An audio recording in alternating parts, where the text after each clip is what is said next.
Welcome to Degenerate Heaven. Welcome to this week's Monday. Peel yourself off the mat edition of Bury Your Bookie. I'm Jeff DeForest, the handsome guy over there. That'll be when Mike Jones, who I had the pleasure of watching some games with yesterday, he says he doesn't normally do this, although I've heard about your Boca crew. And yesterday, the place that at one time, the great linebacker Bob Brudzinski, Ohio State superstar, drafted in the first round by the Los Angeles Rams, made his mark as an NFL player with the Miami Dolphins, became a restaurateur here, which has had a mixed bag of former Dolphin success in that industry. Some have done very well, others not so much. I remember, I don't know if you remember the running back Mark Higgs. He had a 1,000-yard season, even though he was like 5'4" and Sure. 190 pounds. A great guy. And he opened up a restaurant, some kind of Caribbean joint. And I'll never forget, I'm doing an interview with Mark Higgs. The place went out of business fairly quickly. And I asked him about his experience in the restaurant industry. He said, you know what? We would have been very successful if my chef hadn't gotten shot the first week. Some guy came and whacked the chef.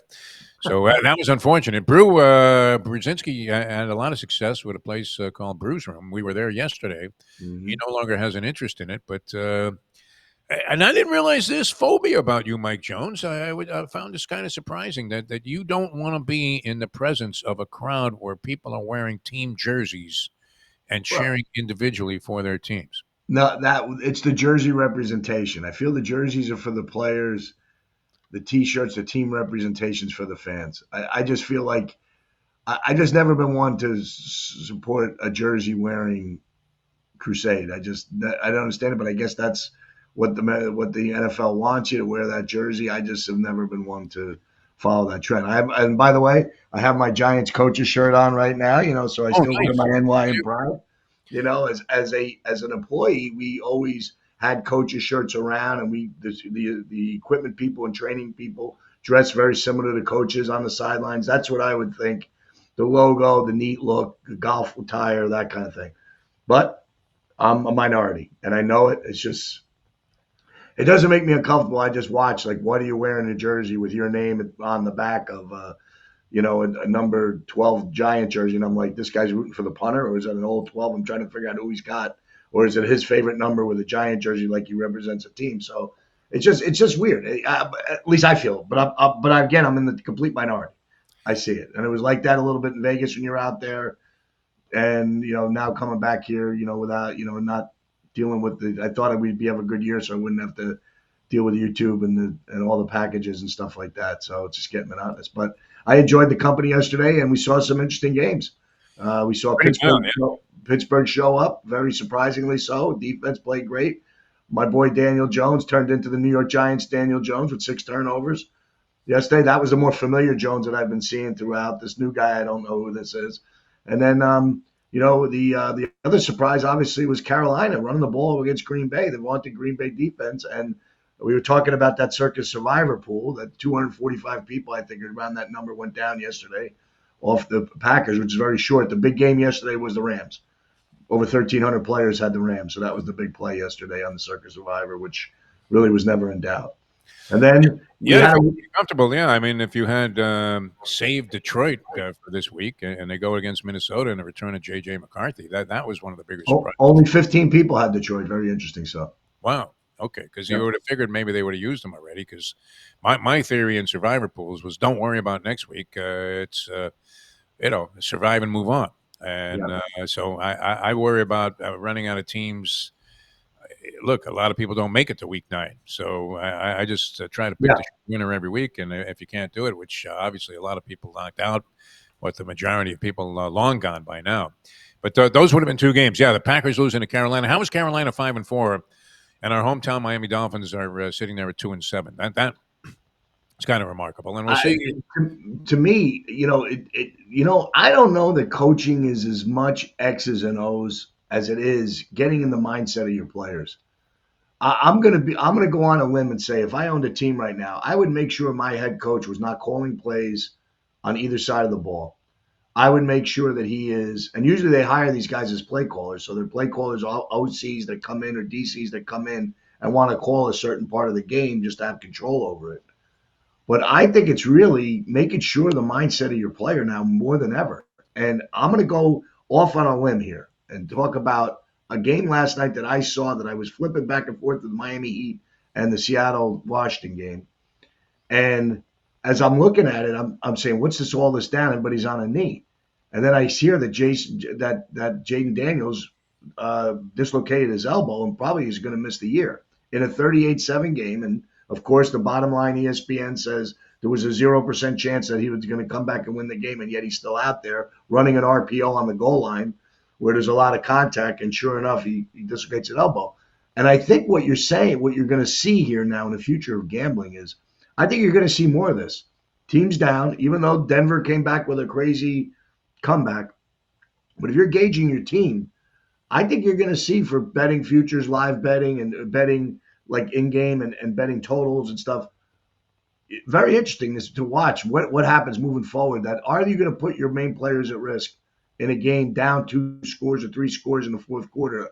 And not take into consideration what the Giants gave away with Denver, and not taking into consideration what Cincinnati did yesterday with Chicago, which was an amazing finish. I thought if Chicago had lost, I would have felt pretty good that the Chicago and the Giants would have played next week with 2 of the worst losses each team had. So there was something in me that made me think that I kind of wanted to see, Cincinnati win that game. But yeah, I mean, just think about that, Jeff. I mean, what happens now moving forward?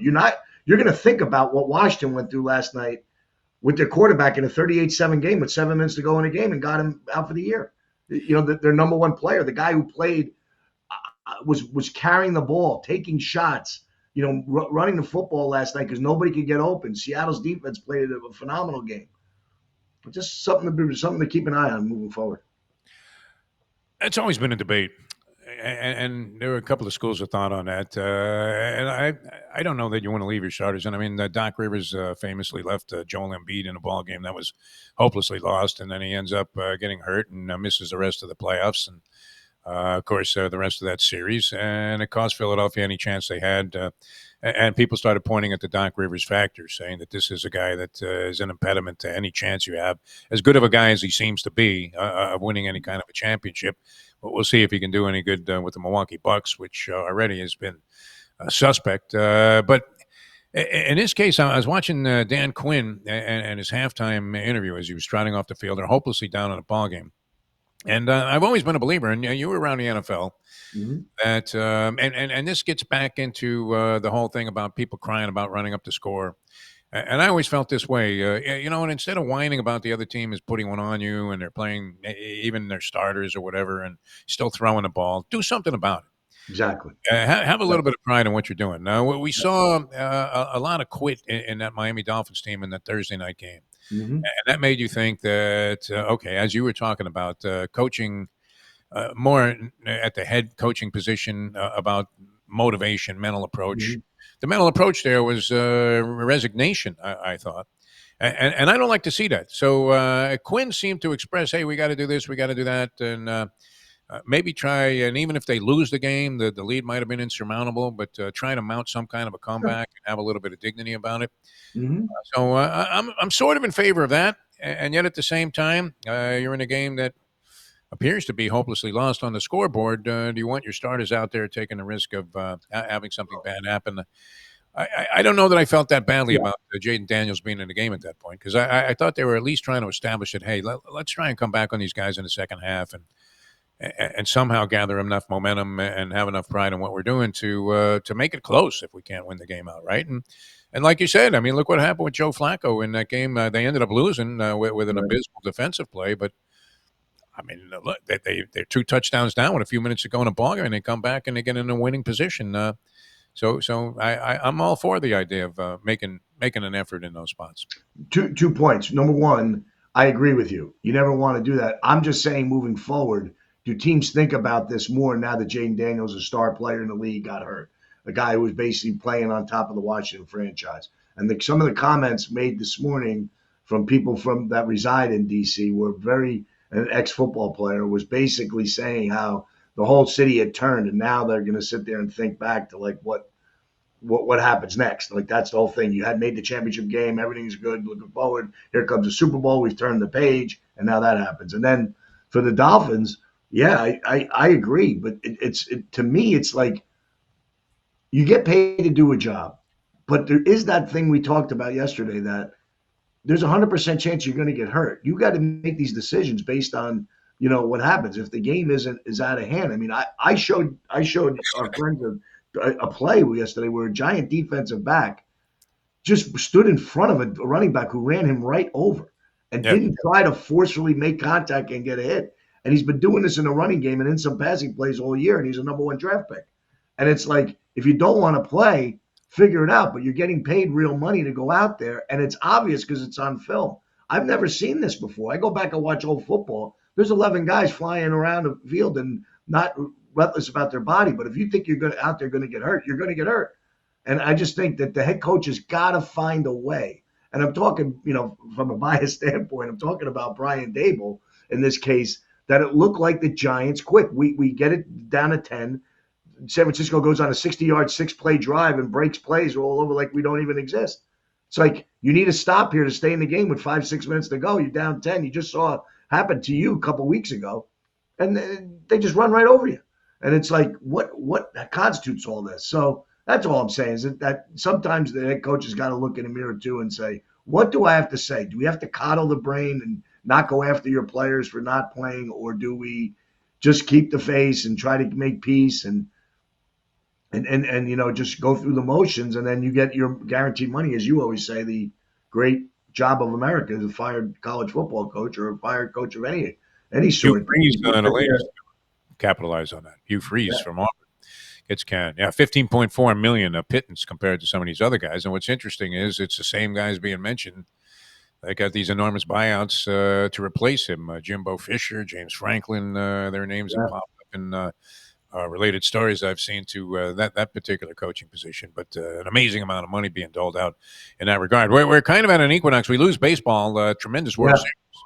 I thought of you because of your in-game betting passion now, and I did see Stitches, a handicapper in the New York Post, who zeroes in on baseball, and I think almost exclusively follows it the whole baseball season. It was down all year, as he usually is, and comes back, roaring back with a couple of bets on the Dodgers to win the World Series. He had them before the series, and then when they were down 3-2 after losing Game 5 in L.A., he bet them at 2-1 to come back and win the series. So you're essentially betting a 2-game parlay. I don't know if you would have gotten better odds if you just bet those games individually. I guess not, because the Dodgers were favored in both of them. It was similar. The payoff would have been similar. 141, I think they won on 132.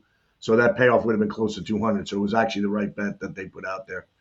Man, did you get your money's worth of entertainment if you placed a wager on the series, though? My God.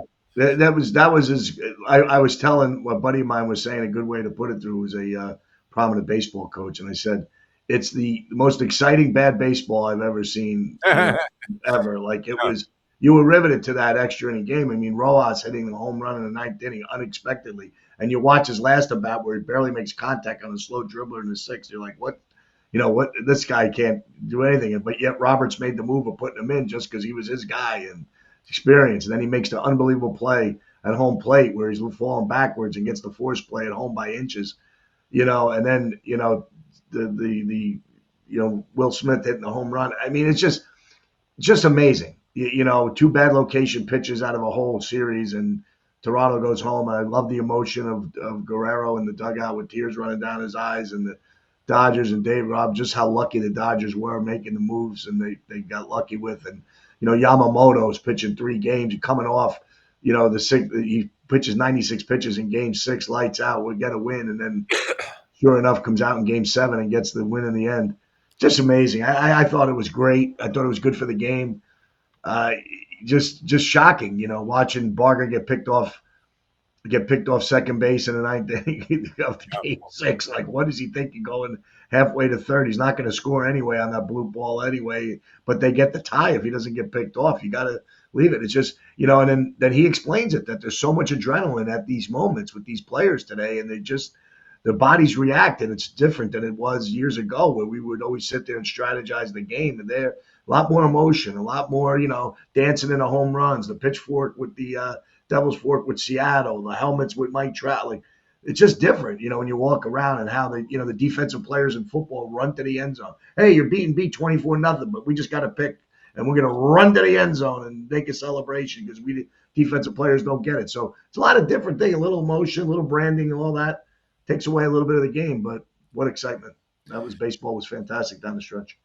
On that front, I was watching. I think we might have mentioned this last week on the show, but I'm watching Colorado. They're getting clobbered in their most recent game. They're down like 35-0, and a defensive player makes a stop. He breaks up a pass, and he's dancing around like he's on Dancing with the Stars. And you're thinking, if I'm Deion Sanders, who of course was known for being somewhat of a showman, totally so, but at least he did it in more appropriate times. I mean, Yeah, you're getting creamed, and you make one defensive play in the middle of a series, which I don't know. The other team might have actually gone on and scored on that drive, but because they were scoring at virtual will, to be dancing around like that just seemed completely inappropriate. I'm more of the Barry Sanders type, act like you've been there before, yeah, and I don't mind a celebration or a show of emotional display, but the two things that drive a lot of old schoolers crazy are a guy standing at home plate as the ball goes off the wall and ending up with a single, admiring what he thinks is a home run stroke, and right. then of course celebrating when you're absolutely getting destroyed.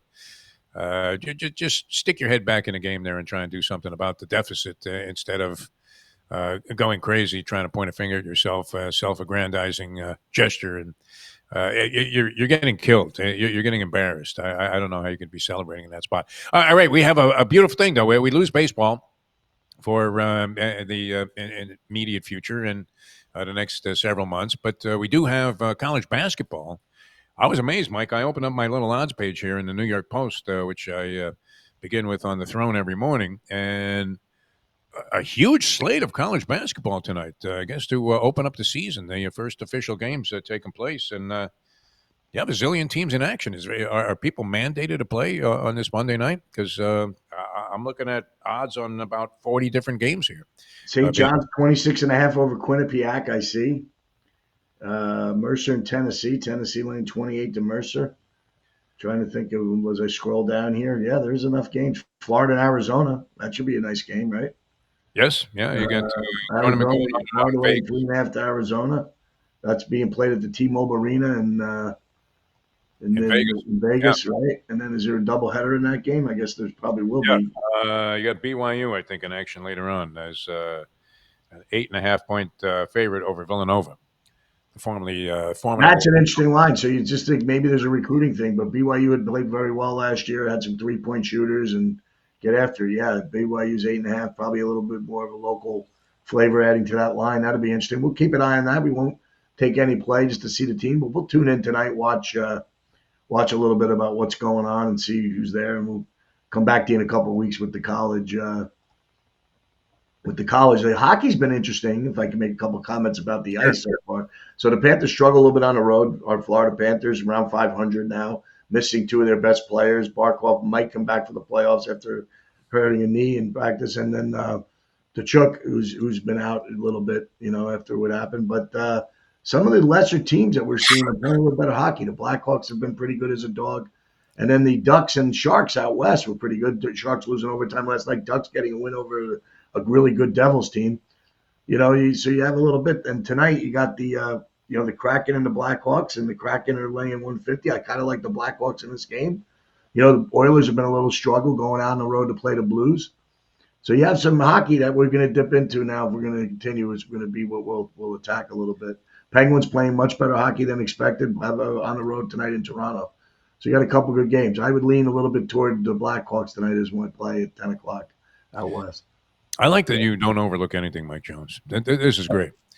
And we have a Monday night football game, which is, for me, a kind of a curious line, although you say it's justified.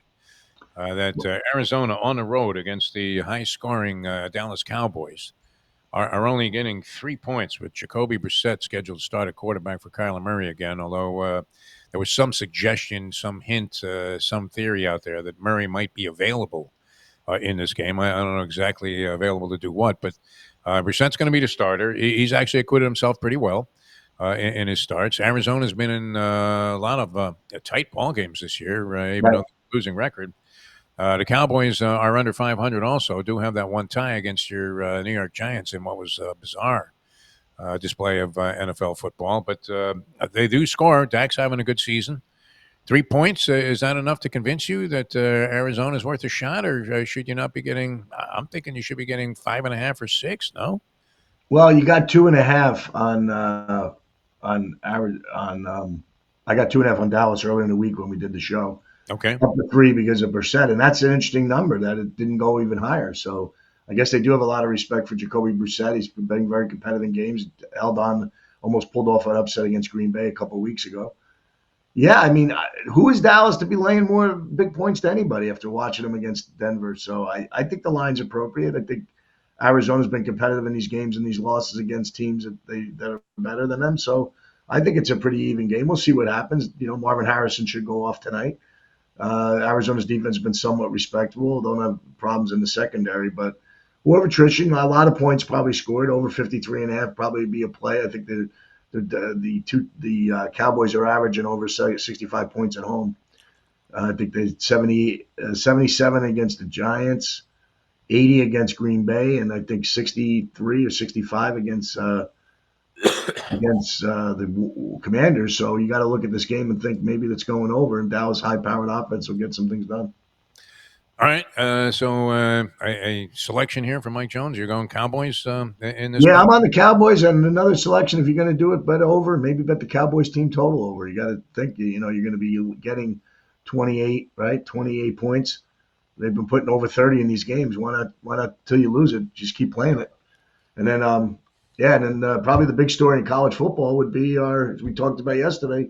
How does Miami lose to SMU in that game? Again, it's just, what are you going to do? He's 4-11 now in the month of November. You've This been is the talking about crystal. this. I'd like to say it's not the factor, but I believe it is. yeah, I mean, there's something there to be said here as I keep watching this and think about every time I want to put Miami on, I'm watching this game. But again, another team that just, you're stubborn in your play calling. You think you're going to run the ball over everybody. SMU stout there.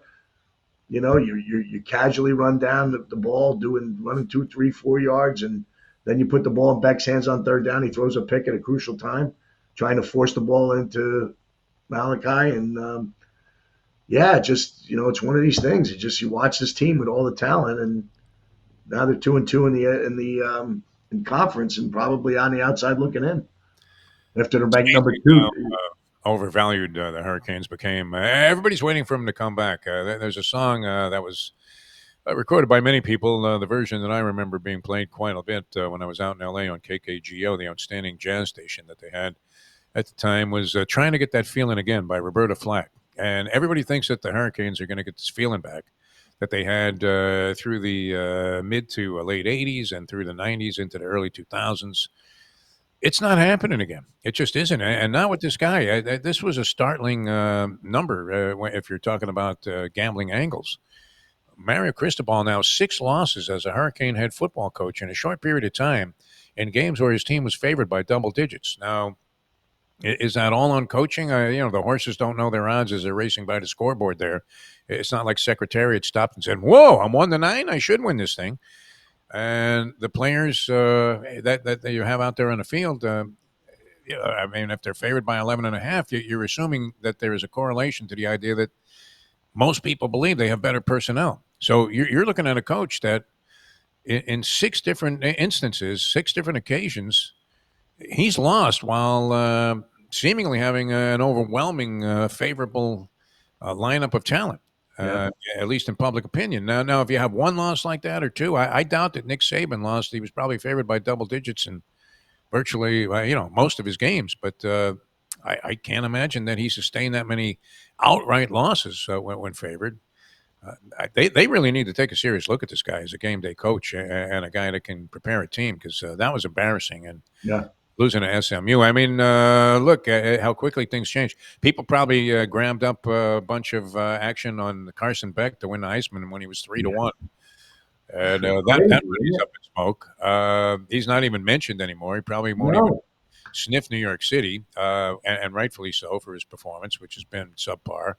The Hurricanes were ranked as high in some people's opinion. People were saying they were the best team in the country. Yeah. Like, I mean, how deceptive was that? So anybody that bet them to win the national championship, I think, is licking their wounds and soon to be swimming, if not already, in a sea of red ink. So you have to change directions. But yeah, that was a shocker. somewhat. Although it never surprises me with the crystal ball factor to see a team lose. Anything stand out to you in college? Yeah, so I'm looking at a draft board right now, and Carson Beck is the ninth best quarterback in the draft right now. That's Okay. that's from a guy who was number two and the number two pick in the draft in September of last year, going out. That's Yeah. how far he's fallen. That he was, they have projected it going 85 late, late third round. So this is just where this happens. And I the big prediction to me is I'm going to ride a Texas Tech team to say that they get in, even though they have the one loss and have to figure a way through the Big 12 tournament. I really thought Miami would have a chance with a one loss to Miami team getting in. Now I don't know if they have a path with two losses, just because they're not probably not going to make the ACC championship game. And now how do you jump another team that either played in the championship or was better than him? I mean, if Louisville gets a loss right now, you'd have to think that Louisville would still be ahead of them, no matter what, right? And Yeah. then if Georgia Tech wins, they're ahead of them. So do they take three ACC teams? I mean, I don't know really who to think other than Texas A&M seems to be the class of the SEC, but they're going to get tested. Mississippi put it on South Carolina this week. I till I see otherwise, I think it's Ryan Day repeat. It's just they look loaded on defense. The quarterback's playing very well.